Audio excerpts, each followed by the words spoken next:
और मेरे साथ एक खास मेहमान आज हैं राजरतन अंबेडकर। और राजरतन अंबेडकर जो है वो रिपब्लिकन पार्टी ऑफ इंडिया 1956 के प्रेसिडेंट हैं और महाराष्ट्र के एक पॉलिटिकल प्लेयर के तौर पर आगे आने वाली चुनावी रैलियों में कैंपेन में नजर आएंगे। और एक और परिचय है इनका, डॉक्टर भीमराव अंबेडकर के बड़े भाई के प्रपौत्र हैं, पड़पोते हैं। राजरतन, ये महाराष्ट्र का जरा गणित समझाइए। महाराष्ट्र के दलित महाराष्ट्र में कितना काम करेगा? हरियाणा का फैक्टर चलेगा महाराष्ट्र में? दलितों की वापसी होगी बीजेपी के पास या फिर लोकसभा रिपीट होता हुआ दिखेगा? आप खुद एक कॉन्स्टिट्यूएंट हैं, खुद आप 60 सीटों पर चुनाव लड़ेंगे।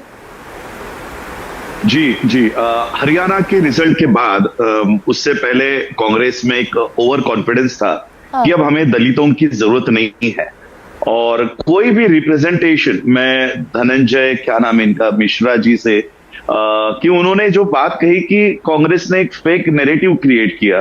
फेक नैरेटिव था लेकिन वो कांग्रेस की तरफ से नहीं था कि संविधान बदलेंगे। ये तो खुद बीजेपी के लोग कह रहे थे। हमारे महाराष्ट्र में पंकजा मुंडे जो गोपीनाथ मुंडे जी की सुकन्या है, उन्होंने खुद ये अपने स्पीचेस में कहा है कि हमें 400 पार जाना है ताकि हम बाबा साहब का दिया हुआ संविधान बदल सके। ये उनके ऑन रिकॉर्ड स्पीचेस है। तो फेक नैरेटिव ये नहीं है कि संविधान ये बदलने वाले हैं। फेक नैरेटिव ये है कि कांग्रेस संविधान बचाएगी, ये फेक नैरेटिव तैयार किया गया था। और लोकसभा के इलेक्शंस में हम शेड्यूल कास्ट के लोग बहुत बुरी तरीके से हम लोग ऐसा लग रहा है कि हमारे साथ धोखा किया गया कि हमें यह बताया गया कि बीजेपी संविधान बदलने वाली है और कांग्रेस संविधान बचाने वाली है। इसलिए हमने भर भर के कांग्रेस को वोट दिए, इंडिया अलायंस को वोट दिए।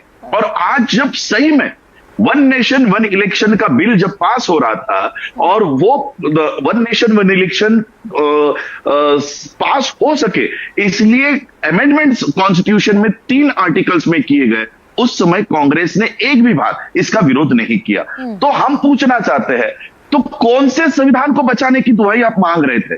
और आज जब इलेक्शंस महाराष्ट्र में लगी हुई है, हरियाणा का रिजल्ट आने से पहले किसी भी दलित को अप्रोच नहीं किया जा रहा था। फॉर एग्जांपल प्रकाश अंबेडकर को इन्होंने, चाहे वो संजय राउत हो या कांग्रेस के लोग हो, उन्होंने अपने दरवाजे ही बंद कर दिए थे कि हम इनको पूछेंगे ही नहीं, हमें अब इनकी जरूरत ही नहीं है। जब 40 lakh votes Maharashtra, regarding Maharashtra 40 lakh votes हमें ऐसे ही मिल रहे हैं, तो हम इनको क्यों पूछे? हमें तो ये ऐसे ही मिलने वाले हैं। और इसलिए अब लोकसभा के इलेक्शंस के बाद दलित महाराष्ट्र का जाग चुका है और हम कांग्रेस और बीजेपी को दोनों को सेम नजर से देखते हैं। हमारे लिए दोनों भी सेम है, किसी को हमारी कोई भी चिंता नहीं है। बीजेपी भी वही हमारे लिए है और कांग्रेस भी हमारे लिए वही है।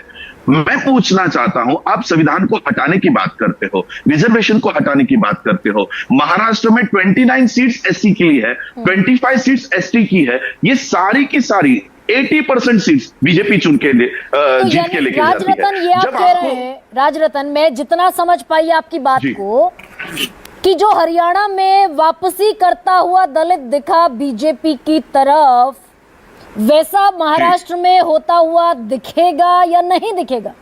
इसको एक बार और क्लैरिफाई कर दो। बीजेपी की तरफ नहीं जाएगा लेकिन वो कांग्रेस की तरफ भी नहीं जाएगा। और इसलिए यहाँ का जो दलित है वो दलित, मुस्लिम और मराठा ऐसा समीकरण करके हम खुद एससी के सारी सीट्स पर और एसटी के सीट्स पर हम तैयारी कर रहे हैं ताकि हमारे वोट्स का इस्तेमाल ये दोनों भी ना कर सके।